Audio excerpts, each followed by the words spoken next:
இன்னைக்கு இஸ்ரவேல் ஜனங்கள் இதே மாதிரி ஒரு பையன் இருக்கான்னு வச்சுக்கோங்க, ஒரு சட்டை போட்டிருக்கிறான். அவன் ஒரு 40 வயசு, ஒரு 50 45 வயசு ஆம்பளை ஆகிட்டான். அதே சட்டை தான் அவன் வளரும் பொழுது அந்த சட்டை என்ன செய்ததாமா? வளருது சட்டை. ஆனா என்ன ஆகல?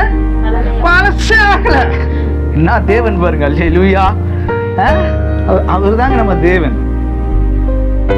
சரி, அதை விடுங்க.